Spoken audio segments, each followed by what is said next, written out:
Edelweiss global investment के head of research विनय खट्टर हमारे साथ जुड़े हैं। उन्होंने ऑटो, बैंकिंग और रियल एस्टेट स्पेस पर अपना पॉजिटिव नजरिया जताया। उन्होंने कहा निवेश के मौके यहां पर काफी हद तक बनते हुए दिख सकते हैं। वहीं उनका मानना है कि वैल्यूएशंस घटने पर QSR सेगमेंट है जो कि काफी अट्रैक्टिव नजर आ सकता है। आइए सुनते हैं।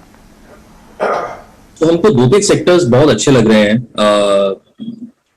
इस समय। अगर देखा जाए auto, banking and real estate, ये तीन सेक्टर हमें लगता है कि अगले 1 या 2 साल के हिसाब से अच्छा इन्वेस्टमेंट अगर इस समय इन्वेस्ट किया जाए तो बहुत अच्छा रिटर्न दे सकते हैं।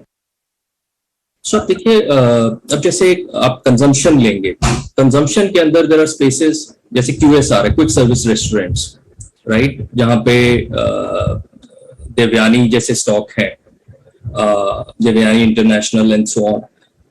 QSR के अंदर इस समय डिमांड बहुत स्ट्रॉन्ग चल रही है। ये फ्रेंचाइजी बिजनेस है, सो कस्टमर्स का इनके स्टोर्स में फुटफॉल बहुत अच्छा रहता है। एग्रेसिव ग्रोथ है स्टोर्स एडिशन वगैरह में। सो QSR एक ऐसा स्पेस है जहां पे अगर कभी भी वैल्यूएशन करेक्शन मिले, प्राइसेस अगर करेक्ट हो, जैसा कि अभी सफायर इंटरनेशनल के केस में हो रहा है, बिकॉज उनका सिग्निफिकेंट बिजनेस श्रीलंका से आता है और श्रीलंका में ऑब्वियसली पेन है, तो स्टॉक में काफी करेक्शन देखा गया है।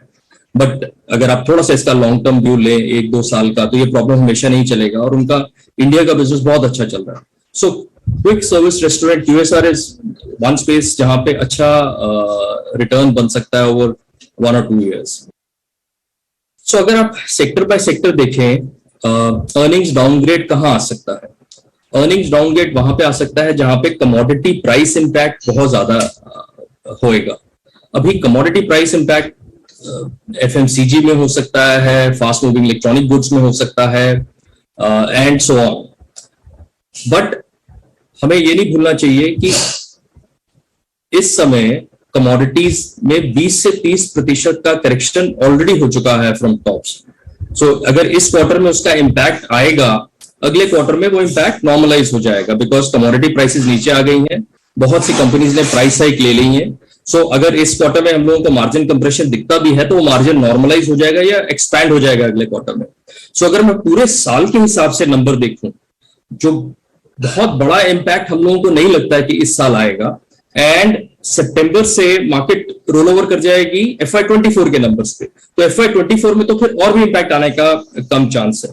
तो क्या निफ्टी के अर्निंग्स बहुत डाउनग्रेड हो सकते हैं over the coming 4 to 6 quarters? ऐसा लगता नहीं है हमें इस समय। चलिए एक स्टॉक जो उन्होंने बोला था विनय ने, उसके बारे में डिस्कस करते हैं, सफायर फूड्स। डायरेक्टर साहब, सफायर फूड्स के लास्ट 1 साल के चार्ट को लेके आइए।